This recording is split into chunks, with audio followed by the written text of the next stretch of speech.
Berikutnya kita akan membahas tentang deteksi deadlock. Jika sistem tidak mempunyai pencegahan deadlock atau penghindaran deadlock, maka deadlock dapat terjadi.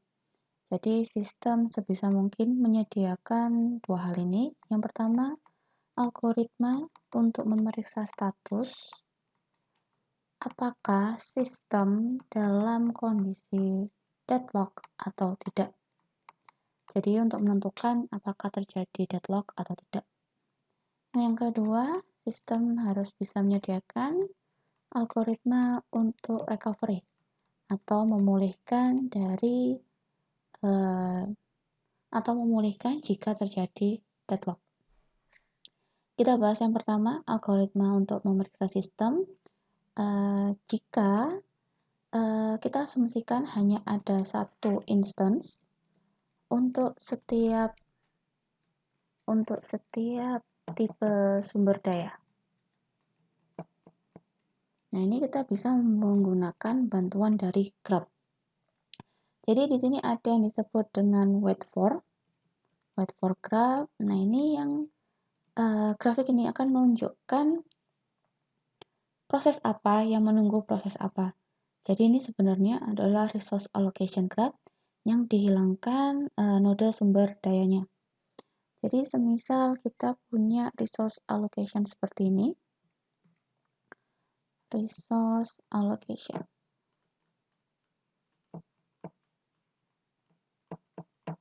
Jadi semisal kita punya dua proses, PI, dia menunggu dari sumber daya RQ, dan sedangkan RQ sedang dialokasikan ke PJ. Maka kita bisa hilangkan node sumber dayanya. Jadi nanti graph dari wait for-nya akan seperti ini. PI menunggu PJ.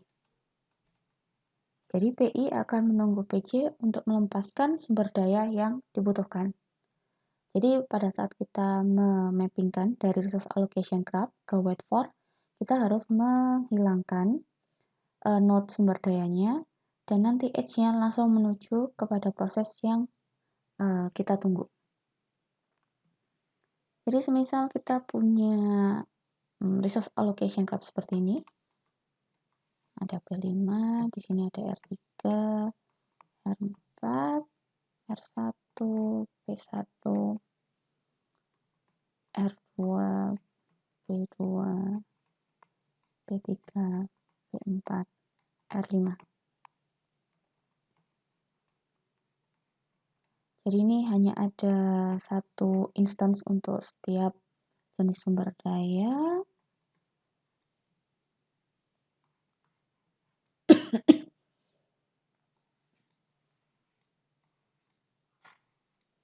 Nah, kemudian semisal resource 3 dialokasikan ke P5, kemudian P2 menunggu resource 3, kemudian P2 juga menunggu resource 4, dengan resource 4 dialokasikan ke P3, kemudian P3 menunggu resource 5, P2 juga menunggu resource 5, sedangkan resource 5 dialokasikan ke P4.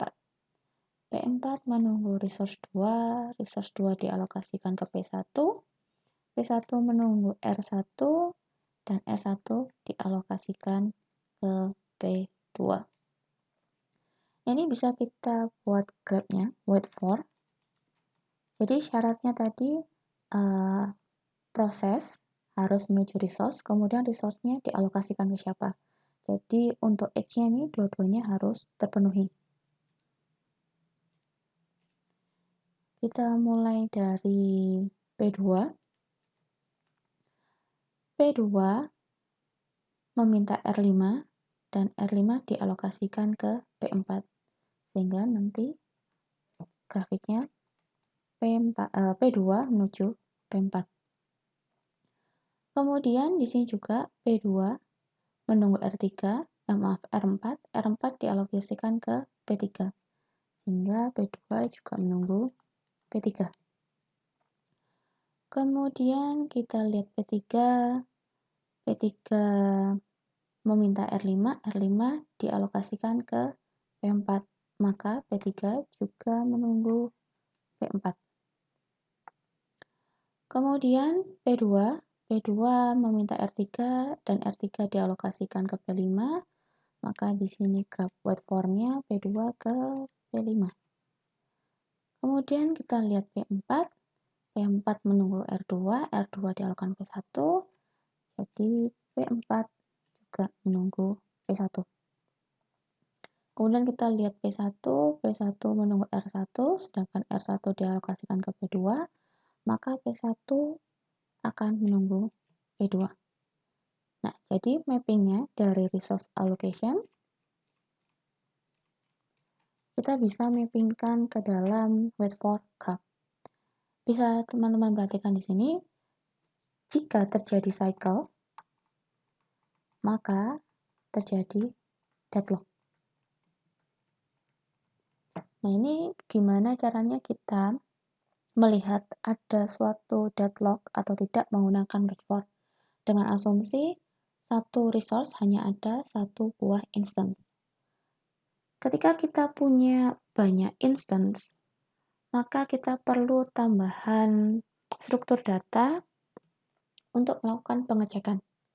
Jadi di sini kita punya beberapa struktur data yang kita butuhkan. Yang pertama available. Jadi berapa sih sumber daya yang tersedia untuk setiap jenis resource-nya.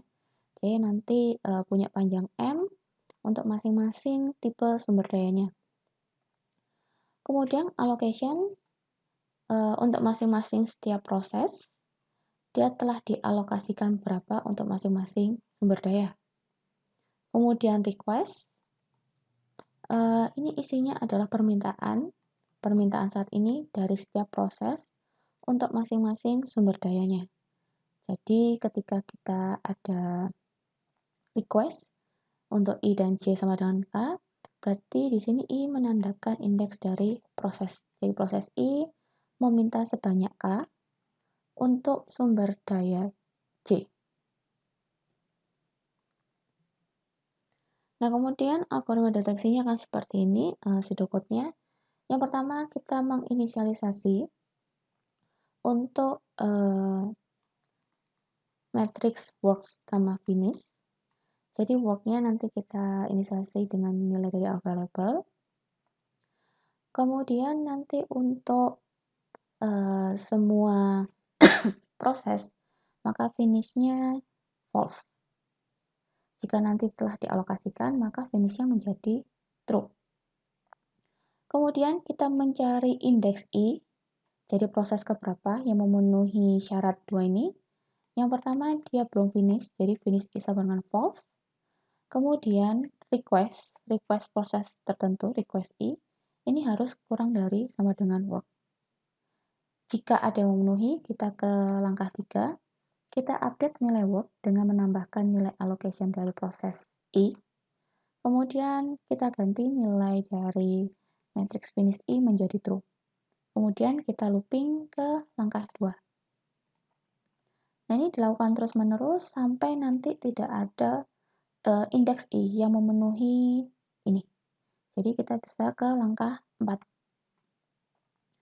Nah, jika tidak semua proses dalam kondisi true, atau misalnya di sini ada satu saja yang di array finish ini sama dengan false, maka sistem dalam kondisi deadlock. Ini contohnya pada saat T0, kita punya 5 proses dari P0 sampai P4. Kemudian di sini kita punya 3 macam sumber daya, A, B, dan C. Kemudian di sini resource untuk A dia punya 7, B punya 2, dan C punya 6. Nah, kita mau ngecek ada nggak sih urutan yang bisa menghasilkan semua finish ini menjadi true. Jadi yang pertama kita inisialisasi dulu untuk work-nya. Kita isi dengan available. Kemudian finish-nya kita beri nilai false dengan syarat allocation in tidak sama dengan 0. Di sini semuanya ada nilainya. Kemudian di sini kita masuk ke langkah 2, kita cari yang I sama dengan false. Di sini kita looping yang pertama ke indeks ke 0. Kemudian request untuk proses 0 apakah kurang dari work. Data benar. Kemudian kita lanjut ke langkah 3. Kita tambahkan, kita update nilai work dengan alokasi dari proses. Kemudian kita update di sini menjadi true. Kemudian kita lanjutkan lagi untuk proses berikutnya. Karena P1 tidak bisa, maka kita ke P2. Jadi sini kita update lagi worknya dengan menambahkan dari kita mencari dulu yang finishnya false dan requestnya kurang dari sama dengan work. Di sini P2 memenuhi. Nah, kalau kita lanjutkan sampai akhir, maka kita akan mendapatkan urutan sebagai berikut. Dan nanti akan menghasilkan finish I akan bernilai true untuk semua I.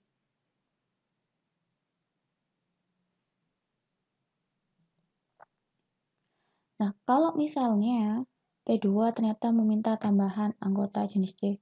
Jadi dia tidak meminta sama sekali, ternyata dia ingin menambah 1. Nah, kita lakukan lagi, dicek lagi, kita inisialisasi lagi, worknya sama dengan available. Tadi ternyata tidak ada. Kemudian untuk semua I, kita kasih nilai false jika alokasinya tidak sama dengan 0. Kemudian di sini request untuk yang P0 ini karena dia bisa, jadi kita update work, kita update dengan nilai allocation, kemudian finishnya kita update menjadi true, kemudian kita looping lagi. Nah, kemudian di sini tidak ada yang bisa kita kerjakan karena requestnya lebih dari sama dengan work, maka terjadi deadlock. Jadi resource yang akan dibawa P0 dapat diklaim tapi tidak akan mencukupi untuk memenuhi resource dari yang diminta dari proses-proses lain. Nah, kapan sih kita harus menggunakan algoritma deteksi ini? Sebenarnya seberapa sering dan seberapa banyak harus dilakukan tergantung pertanyaan berikut ini. Berapa sering sih deadlock yang sama terjadi? Ini kan sebenarnya hampir jarang terjadi. Kemudian berapa banyak proses yang akan perlu di rollback. Jadi ketika kita memanggil algoritma deteksi ini secara terus-menerus, maka bisa terjadi overhead. Jadi salah satu alternatifnya kita bisa memanggil algoritma ini pada jarak waktu tertentu. Karena data waktu juga sebenarnya jarang terjadi, misalnya 1 jam sekali, atau misalnya pada saat penggunaan CPU kurang dari 40%. Nah, kalau kita misalnya memanggil algoritma deteksi secara random gitu ya, mungkin kita akan menemukan banyak siklus dalam resource graph-nya itu. Jadi pada saat itu kita tidak akan bisa membedakan proses mana yang menyebabkan deadlock. Kemudian pemulihan dari deadlock. Jadi tadi sistem juga harus bisa menyediakan pemulihan dari deadlock. Nah, ini yang pertama yang bisa dilakukan adalah terminasi proses. Dan yang kedua adalah preempt sumber daya.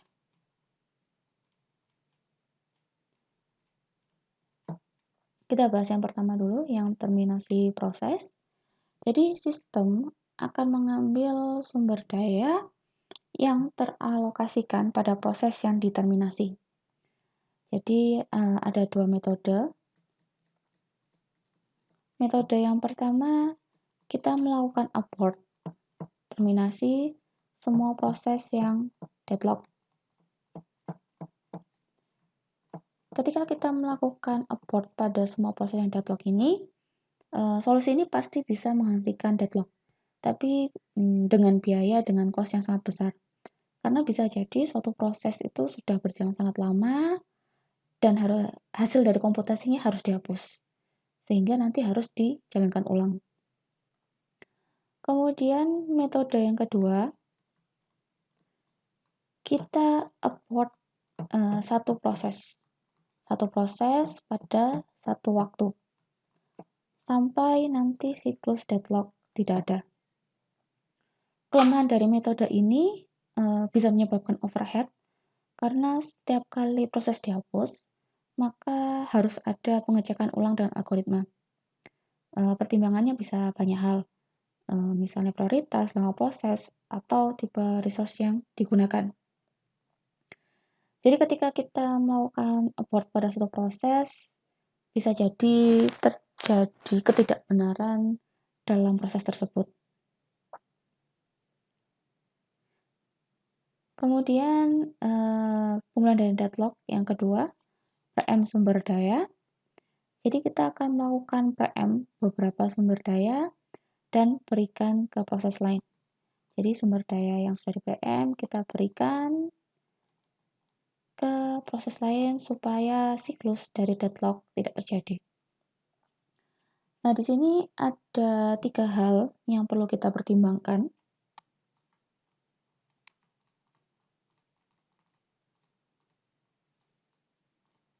Yang pertama, memilih korban.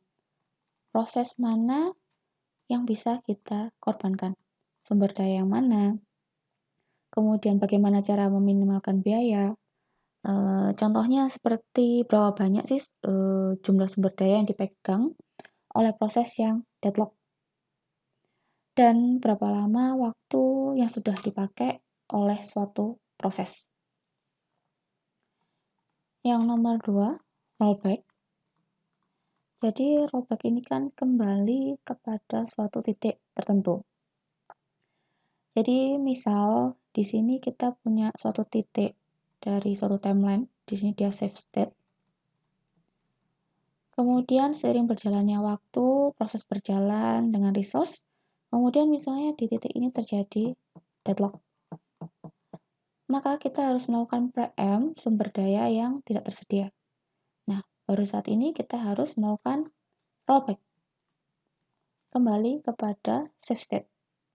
Kemudian baru kita melakukan restart program.